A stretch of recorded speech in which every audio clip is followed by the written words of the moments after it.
భారతదేశ అత్యున్నత పురస్కారాల్లో ఒక పురస్కారమైనటువంటి పద్మవిభూషణ్ని మెగాస్టార్ చిరంజీవికి ఇచ్చి గౌరవించింది భారత ప్రభుత్వం.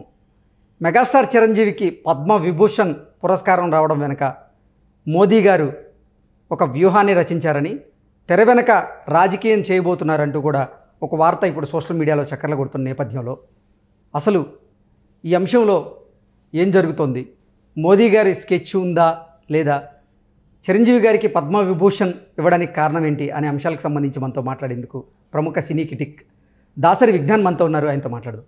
విజ్ఞాన్ గారు హాయ్ అండి. హాయ్. భారతదేశ అత్యున్నత పురస్కారాల్లో ఒక పురస్కారం పద్మవిభూషణ్. ఇప్పుడు ఆ పద్మవిభూషణ్ పురస్కారాన్ని మెగాస్టార్ చిరంజీవి గారికి ఇచ్చి గౌరవించింది భారత ప్రభుత్వం. ఆయన మోదీ గారికి కూడా థ్యాంక్స్ చెప్పారు, భారత ప్రభుత్వానికి థ్యాంక్స్ చెప్పారు, వాళ్ళ ఫ్యాన్స్కి కూడా ఆయన థ్యాంక్స్ చెప్పుకుంటూ వచ్చారు. ఏంటి మెగాస్టార్ చిరంజీవి గారి కృషి వల్లే ఆ పురస్కారం ఆయనకి దక్కిందా, లేదంటే సోషల్ మీడియాలో ట్రెండ్ అవుతున్నట్లుగా, సోషల్ మీడియాలో ఒక ట్రోల్ అవుతున్నట్లుగా ఆయనకి నిజంగా ఏదైనా రాజకీయ లబ్ధి కోసమే మోదీ ఈ పురస్కారాన్ని ఇచ్చారా అంటే ఏం చెప్తారు? నాకు ఒక డౌట్, నిజంగా పద్మ అవార్డులు ప్రతి సంవత్సరం ఇస్తారా, ప్రతి 5 ఏళ్ళకి ఒకసారి ఇస్తారా? ప్రతి 5 సంవత్సరాలకు ఒకసారి. ప్రతి 5 సంవత్సరాలకు ఒకసారి ఇస్తారు. సో 2024 ఇప్పుడు జరిగే పురస్కారాల్లో ఈయన 5 ఏళ్లలో ఈయన సేవలు గుర్తించి ఇచ్చారు. ఈ 5 ఏళ్లలో ఈయన చేసిన సేవలు ఏంటి అంటే, ఈ 5 ఏళ్ళలోనే కదా కరోనా వచ్చింది. కరోనా వచ్చింది ఈ 5 ఏళ్ళు కాబట్టి ఆ టైంలో సినిమా ఇండస్ట్రీ వాళ్ళకి ఉప్పులు పప్పులు అన్నీ ఇచ్చాడు, బాగానే ఉంది. నెక్స్ట్ చిరంజీవి బ్లడ్ బ్యాంక్ తరఫున ప్లాస్మా సేవలను కూడా అందించారు. ఓకే, అంతవరకు కూడా బాగానే ఉంది. నెక్స్ట్ ఈ 5 ఏళ్లలో కరోనాకి సేవలు చేసిన ఒక 10 మంది లిస్ట్ తీసుకుంటే టాప్ 10లో చిరంజీవి గారు ఉన్నారా అంటే లేరనే చెప్పుకోవచ్చు. టాప్ 10లో అయితే లేడు. Of course he did well. ఇంకా చెప్పాలి అంటే ఈ 5 ఏళ్లలో ఇప్పుడు మొన్న చనిపోయిన కెప్టెన్ విజయకాంత్కి కూడా పద్మ పురస్కారం ఇచ్చారు. అలాగే చనిపోయిన రాకేష్ మాస్టర్కి ఇవ్వచ్చు. ఆయన రూపాయి లేదు ఆయన దగ్గర. అఫ్కోర్స్ చిరంజీవి గారు అంటే బాగా డబ్బులుండి ఆయన ఆదాయంలో కొంత దానం చేశాడు. ఈయన అంటే ఈయనకి ఇవ్వాలి అని నేను అన్నట్లా ఎగ్జాంపుల్ చెప్పా. అట్లాంటి వాళ్ళు ఇంకా కోకొల్లలు. అంటే 3 దశాబ్దాల పాటుగా తెలుగు సినీ చిత్ర పరిశ్రమకి చిరంజీవి గారు ఎనలేని కృషి చేశారు, ఎంతో సేవ చేశారు. ఈ నేపథ్యంలోనే ఆ కృషిని గమనించే కదా అప్పుడు ఇచ్చారుగా ఒకసారి పద్మ అవార్డు, ఆల్రెడీ ఒకటి ఇచ్చారుగా.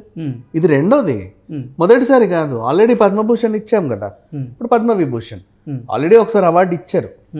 అఫ్ కోర్స్ ఆయన ఎనలేని కృషికి ఒక నటులకి, సంగీత దర్శకులకు కానీ, నాట్యకారులకు కానీ, పెయింటర్స్, చిత్రకారులు, అంటే ఇట్లా కళలనే వృత్తిగా చేసుకొని జనాలని రంజింపజేయడమో లేకపోతే సమాజానికి సేవ చేయడమో ఇలాంటివి చేసే వాళ్ళని అరుదుగా ఎంపిక చేసి ఇస్తారు ఈ అవార్డ్స్. ఈవెన్ సామాజిక సేవ చేసే వాళ్ళకు కూడా ఇస్తారు. అంతెందుకు, ఇప్పుడు ఈరోజు గణతంత్ర దినోత్సవ వేడుకలకి ఢిల్లీకి తెలంగాణ ప్రతినిధులుగా ఒక స్వీపర్ని అండ్ ఒక మొబైల్ టాయిలెట్ మెయింటైన్ చేసే ఆవిడ్ని పంపించారు. అంటే అరుదైన సేవలు చేసే వాళ్ళని గుర్తించి ఇవ్వడం బాగానే ఉంది. కాకపోతే ఇక్కడ ఏంటంటే నేను చెప్పే కంపారిజన్ చెప్తే ఈయనకి ఇవ్వకూడదని నేను అసలు అన్నట్లా. ఆల్రెడీ ఇచ్చారు, బాగానే ఉంది ఆయన సేవలకి. అంటే ఈ 5 ఏళ్లలో కరోనా టైంలో మహామహులు అదేంటి వాళ్ళ దగ్గర ఉన్నా లేకున్నా సేవలు చేశారు. అట్లా ఒక సీనియర్ ఆశా వర్కర్కి ఇవ్వచ్చు. ఆశా వర్కర్లలో ఎవరికి ఇచ్చారు? ఎవరికి ఇవ్వాల. అంగన్వాడీలో ఆశా వర్కర్లు చాలా సేవ చేశారు, మీకు తెలియదేమో. ఇంటింటికి తిరిగి అఫ్కోర్స్ అన్నీ మర్చిపోయి. అండ్ ఒక మంచి బెస్ట్ డాక్టర్కి ఇవ్వచ్చు, ది బెస్ట్ నర్స్కి ఇవ్వచ్చు, ది బెస్ట్ కాంపౌండర్కి ఇవ్వచ్చు, ఈవెన్ అంబులెన్స్ డ్రైవర్లకి, శవాలెత్తిన వాళ్ళకి కూడా ఇవ్వచ్చు. అంటే ఓన్లీ కరోనా సెగ్మెంట్ గురించే మాట్లాడుతున్నాను నేను. ఎందుకు కరోనా సెగ్మెంట్ గురించే మాట్లాడుతున్నానంటే ఈ 5 ఏళ్ళు ఆయన చేసిన సేవలు కరోనాకు సంబంధించి, మిగతా ఏం లేవు. మిగతా అంతా ఎంటర్టైన్మెంట్ పార్ట్. అది కూడా ఆయన సేవ చేయాల, ఫ్రీగా సినిమాలు చేస్తే అని అనుకోవచ్చు సేవ చేశాడు అని. ఆయన రెమ్యునరేషన్ తీసుకున్నాడు కదా, రెమ్యునరేషన్ తీసుకున్నాడు, హ్యాపీగా తీసుకున్నాడు. పైగా ఇంకా చెప్పాలి అంటే రెమ్యునరేషన్ విషయంలో మన కాంప్రమైజ్ కూడా అవ్వాల. ఏది బోలా శంకర్ సినిమాకి ఆ ప్రొడ్యూసర్ రిలీజ్ టైంలో చాలా ఇబ్బందులు పెట్టాడు. నా రెమ్యునరేషన్ పూర్తిగా ఇస్తే తప్ప సినిమా రిలీజ్కి లేదనేలాగా వెళ్ళింది అది. సో అంటే అది సేవ కాదు. సేవ అనేది ఇక వీళ్ళు మోడీ ఎలా గుర్తించారో నాకు తెలియదు. ఇప్పుడు మోడీ ఎలా గుర్తించుకున్నాడు అంటే ఆయనకి అనుకూలంగా ఉండే అంశాలని పరిగణలోకి తీసుకున్నారు. ఈ మధ్యకాలంలో వీళ్ళు కూడా తరచుగా పిలవకుండా పిలవని పేరెంటాలకి వెళ్తూ ఉంటే ఢిల్లీ కానీ అక్కడికని ఇక్కడికని ఎందుకని క్వశ్చన్ మార్కులు వేసుకున్నారు చాలామంది. సరే రామ్ చరణ్ ఉపాసన వెళ్ళారు అంటే మా ముంబై ఇంటర్నేషనల్ ఎయిర్పోర్ట్ దగ్గర ఏదో అపోలోకి సంబంధించిన స్టాల్స్ అడగడానికో లేక దేనికి వెళ్ళారు అంటే వ్యాపార పరంగా వెళ్ళారు. అపోలో దాన్ని విస్తరించడానికి వాళ్ళ హెల్ప్ తీసుకోవడానికి వెళ్ళారని చెప్పేసి ఒక వార్త వచ్చింది. సరే బాగానే ఉంది, ఎందుకంటే రామ్ చరణ్ ఉపాసన సినిమా పక్కన పెడితే బిజినెస్లో వాళ్ళు బాగా లీడ్లో ఉన్నారు కాబట్టి ఇట్స్ ఓకే. ఇక చిరంజీవి గారి విషయానికి వస్తే ఈయనకు రాకూడదని కాదు, ఈయనకంటే అర్హత కలిగిన వాళ్ళు కనీసం 100కు పైగా ఉన్నారు. అందులో ఎవరినైనా ఒక్కరిని గుర్తించుంటే బాగుండేది అనేది ఫీలింగ్ అంతే. అంటే మెగాస్టార్ గారి కృషి వల్ల ఆయనకి ఈ పద్మవిభూషణ్ అవార్డు రాలేదంటారా? పద్మ అవార్డులు గుర్తించి ఇవ్వాలి, అడిగి తెచ్చుకోకూడదు. ఓకే, అట్లా అది అంటే చిరంజీవి గారు అడిగి తెచ్చుకున్నారన్న ఆరోపణ నేను చేయను. బికాజ్ అంటే అన్లెస్ మనం ఆరోపణలు చేయకూడదు. కాకపోతే ఏంటంటే తరచుగా వెళ్ళి కలవడము, రక్కడము, కాకా పట్టడం, ఇప్పుడు ఈ అవార్డు రావడం అనేది ఆ పరిణామాలన్నీ చూస్తుంటే అట్లాగే కనబడుతుంది. అంటే సోషల్ మీడియాలో జరుగుతున్నటువంటి వార్తల్లో అయితే బలం ఉంది, 100% అవి వాస్తవమే అంటారు. అవును. రాజకీయ లబ్ధి కోసమే నరేంద్ర మోదీ గారు చిరంజీవికి ఇప్పుడు రాజకీయ లబ్ధి కోసమే ఎలాగైతే మామూలుగా ఇప్పుడు రాముడి ప్రాణ ప్రతిష్ఠ చేసుకున్నారన్న ఆరోపణలు ఎదుర్కొంటున్నారు. అంటే బికాజ్ శంకరాచార్యులు లాంటి వాళ్ళే అసలు అది ముహూర్తం కాదండి, టెంపుల్ పూర్తి కాకుండా ఇలా చేయకూడదు, అలా చేయకూడదు, అదేంటి ఇదేంటి అని అంతమంది అన్ని రకాలుగా మాట్లాడినా సరే 100% నేను ఇప్పుడే చెయ్యాలి అని చెప్పేసి చేశారు.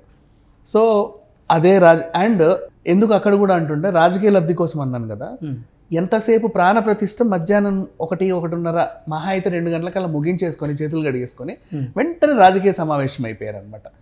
ఆ పవన్ కళ్యాణ్ గారు, చంద్రబాబు నాయుడు, మోడీ వీళ్ళందరూ కూర్చొని ఒక సమావేశం, 1 గంట సేపు సమావేశం పెట్టారు. దాన్ని ఎలా చూడాలి యాక్చువల్లీ? అదొకటి. అండ్ నెక్స్ట్ వీళ్ళెవరు అంటే సాయంత్రం వరకు రాజకీయమే జరిగింది. ఎందుకంటే ఈవెన్ మన ద్రౌపది ముర్మును కూడా పిలవాల, ఆవిడ్ని పార్లమెంటు ప్రారంభోత్సవానికి పిలవాల, దీనికి పిలవాల. ఏమనంటే ఆహ్వానం ఇచ్చాం కానీ రాలేదు అన్నారు. సరే కొంతమందికి అవమానం జరిగింది అనుకుందాం, మోహన్ బాబు లాంటి వాళ్ళు, ప్రభాస్ లాంటి వాళ్ళు, ఎన్టీఆర్ లాంటి వాళ్ళు. ఎందుకంటే వెళ్ళని వాళ్ళు చాలా మంది ఉన్నా వీళ్ళు పోలేదు ఎందుకు పోలేదు అని పోక్ చేసి మరి వాళ్ళని హైలైట్ చేశారు. సరే రామ మందిరం కూడా మనకు అనవసరం. అది ఎలాగైతే రాజకీయ లబ్ధి కోసం చేశారో పద్మ అవార్డులు కూడా అంతే. నాట్ ఓన్లీ పద్మ అవార్డులు, ఎలక్షన్స్కి ముందే వీళ్ళకి నంది అవార్డులు కూడా గుర్తొస్తాయి సినిమా వాళ్ళకి ఇచ్చేవి. ఎందుకంటే వాళ్ళు ఊరికే వచ్చి ఇట్లా చెయ్యూపుతారని, చెయ్యూపడానికి వస్తే వీళ్ళకి కొంచెం ఓట్లు వస్తాయేమో అని ఒక ఇది, అంతమించి ఇంకేం లేదు. ఇప్పుడు ప్రతి రాజకీయ ఎలక్షన్స్కి ముందు ప్రచారానికి ఎలా అయితే వీళ్ళు వెళ్తారో ఎవరో ఒక సెలబ్రిటీని చేతులు ఊపడానికి పిలుస్తారు, కొంచెం చిల్లరిచ్చో అభిమానం కొద్దో ఏదో ఒకటి. సో అలా ఆ రకంగా పోనీ ఇదో ప్యాంపరింగ్. ఇప్పుడు చిరంజీవి గారిని నా పార్టీకి ప్రచారం చేయమంటే ఆయన చేయలేడు, బికాజ్ ఆయన ఇంకో పార్టీలో ఉన్నాడు. ఇంకా వాళ్ళు ఐడి కార్డు ఇచ్చారు, పీసీసీ డెలిగేట్ ఐడి కార్డు ఉంది, దాన్ని ఇంకా అక్కడ రాజీనామా చేయాల, విలీనం చేసి అట్లా ఉన్నాడు అంతే, రాజీనామా చేయాల. సో ఒక పార్టీకి సంబంధించిన కొంచెం మూలాలు ఆయన లోపల ఇంకా ఉన్నాయి. అట్లా ఈయన ఇంకో పార్టీకి సపోర్ట్ చేయడానికి లేదు. పోనీ వాళ్ళ గురించి పాజిటివ్గా మాట్లాడవచ్చు, మోడీ గారు చాలా మంచి వ్యక్తి, గొప్ప వ్యక్తి, సూపర్ వ్యక్తి అని చెప్పొచ్చు. ఆయన అలా ఆయన చేత చెప్పించుకోవాలి అనుకుంటే, అంటే ఆయన ద్వారా ఇన్ఫ్లుయెన్స్ అయ్యే వాళ్ళు కూడా కొంతమంది ఉంటారు కదా, మెగా ఫ్యాన్స్ అనేవాళ్ళు. ఇప్పుడు 2 తెలుగు రాష్ట్రాల్లో ప్రజలు ఎలాగైతున్నారో అందులో కొంతమంది మెగా ఫ్యాన్స్ అని కూడా ఉన్నారు కదా, వాళ్ళ ఓట్లు కూడా వీళ్ళకి పడతాయేమో. అట్లీస్ట్ తెలంగాణలో పవన్ కళ్యాణ్కి బీజేపీకి ఒక మంచి ఫ్రెండ్షిప్ కూడా ఉంది. ఈ ఫ్రెండ్షిప్ని కూడా ఎందుకు ఆయన ఒకడే చిరంజీవి గారిని, రామ్ చరణ్ గారిని, ఇప్పుడు రామ్ చరణ్ గ్లోబల్ స్టార్, ఆయనకి ఫ్యాన్స్ ఉన్నారు, చిరంజీవి గారికి ఎప్పటి నుంచో అభిమానులు ఉన్నారు, వీళ్ళందరినీ కూడా మనము పోగు చేసుకుంటే ఎంత బాగుంటుంది. పైగా సెంటిమెంట్ ప్రకారంగా చూసుకుంటే వాళ్ళు హనుమాన్ భక్తులు, రాముడి భక్తులు, ఎప్పటి నుంచి అంటే ఇట్లా భక్తి పరంగా చూసుకున్నా వాళ్ళకి అన్ని విధాలుగా మ్యాచ్ అవుతున్నారు. కానీ జస్ట్ ఒక సపోర్ట్ పార్టీలో మాత్రం ఇక చేరట్లా. 90% మోడీ మ్యాక్సిమం ట్రై చేశాడు, 90% లాస్ట్ ఇంకా అవార్డు ఇచ్చే వరకు కూడా వచ్చాడు. ఓకే, అయిపోయింది.